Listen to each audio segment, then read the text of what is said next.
بسم اللہ الرحمن الرحیم۔ محترم ناظرین، آج میں آپ لوگوں کے سامنے حضرت زکریہ علیہ السلام کا ایک دلچسپ واقعہ لے کر آیا ہوں۔ حضرت زکریہ علیہ السلام کا واقعہ قرآن مجید اور اسلامی تاریخ میں بڑی اہمیت کا حامل ہے۔ آپ بنی اسرائیل کے ایک عظیم نبی تھے اور اللہ کے نیک بندوں میں شمار ہوتے تھے۔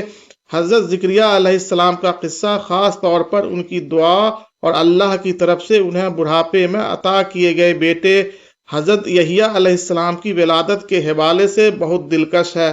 اس واقعے میں اللہ تعالیٰ کی قدرت اور دعاؤں کی قبولیت کا واضح پیغام ملتا ہے۔ حضرت زکریہ علیہ السلام بنی اسرائیل کے نبی تھے اور ان کا تعلق حضرت داؤد علیہ السلام کی نسل سے تھا۔ آپ بیت المقدس میں خدمت کرتے تھے اور لوگوں کو اللہ کی عبادت کی طرف بلاتے تھے۔ حضرت زکریہ علیہ السلام کا کام اللہ کے پیغام پہنچانا اور بنی اسرائیل کو دین کی طرف راغب کرنا تھا۔ حضرت زکریہ علیہ السلام کا ایک اور اہم پہلو حضرت مریم علیہ السلام کی کفالت ہے۔ حضرت مریم علیہ السلام کی والدہ نے نذر مانی تھی کہ اگر ان کے یہاں بچہ پیدا ہوا تو وہ اسے بیت المقدس کی خدمت کے لیے وقف کریں گی۔ چنانچہ جب حضرت مریم علیہ السلام پیدا ہوئیں تو ان کی تربیت اور دیکھ بھال کے لیے حضرت زکریہ علیہ السلام کو مقرر کیا گیا۔ حضرت زکریہ علیہ السلام جب بھی حضرت مریم کے حجرے میں جاتے تو وہاں بے موسم کے پھل دیکھتے اور حیران ہوتے کہ یہ کہاں سے آتے ہیں۔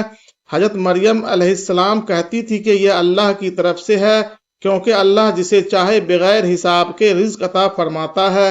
اس واقعے سے حضرت زکریہ علیہ السلام کے دل میں یہ خیال پیدا ہوا کہ جب اللہ مریم علیہ السلام کو اتنی نوازشات دے سکتا ہے تو شاید اللہ انہیں بھی اولاد دے سکتا ہے۔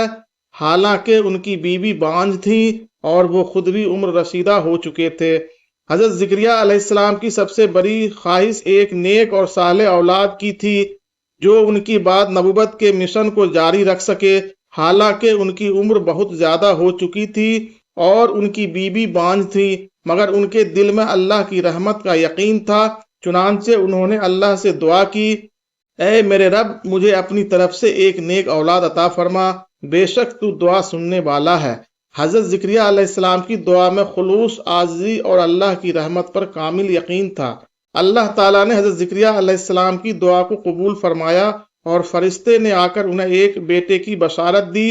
اللہ نے فرمایا کہ ان کا بیٹا نیک اور صالح ہوگا اور اس کا نام یحییٰ ہوگا۔ یہ اللہ کی طرف سے ایک خاص نام تھا جو پہلے کسی کے لیے نہیں رکھا گیا تھا۔ حضرت زکریہ علیہ السلام کو حیرانی ہوئی کہ وہ اور ان کی بیوی دونوں بوڑھے ہیں تو اولاد کیسے ہو سکتے ہیں۔ اللہ نے فرمایا کہ یہ سب کچھ اللہ کی قدرت سے ہوگا اور اللہ کے لیے کچھ بھی مشکل نہیں ہے۔ حضرت زکریہ علیہ السلام نے اللہ سے درخواست کی کہ انہیں کوئی نشانی دی جائے جس سے وہ جان سکیں کہ یہ وعدہ پورا ہونے والا ہے۔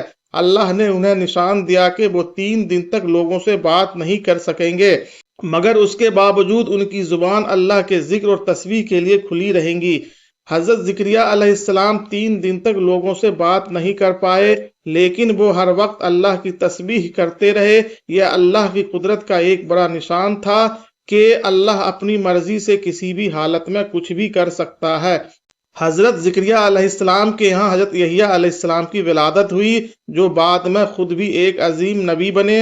حضرت یحییٰ علیہ السلام کو اللہ نے بچپن سے ہی حکمت اور علم عطا کیا اور وہ اپنے والد کے مشن کو آگے بڑھانے والے بنے۔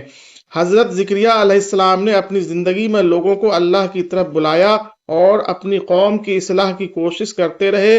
روایات کے مطابق حضرت زکریہ علیہ السلام کو بنی اسرائیل کے کچھ سرکش لوگوں نے شہید کر دیا تھا کیونکہ وہ ان کی نافرمانیوں اور بدعمالیوں کی مسلسل نشاندہی کرتے تھے۔ حضرت زکریہ علیہ السلام کا واقعہ ہمیں یہ سکھاتا ہے کہ اللہ کی رحمت اور قدرت لامحدود ہے، حتیٰ کہ ناممکن حالات میں بھی اللہ دعا کو قبول کر کے اپنے بندوں کی مدد کرتا ہے۔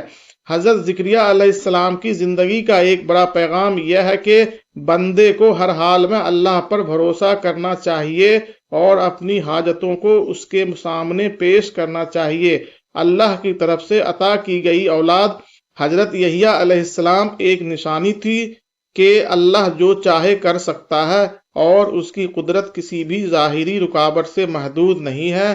محترم ناظرین، اگر آپ لوگوں کو میری یہ ویڈیو اچھی لگ رہی ہو تو آپ اسے شیئر، سبسکرائب، لائک ضرور سے ضرور کریں۔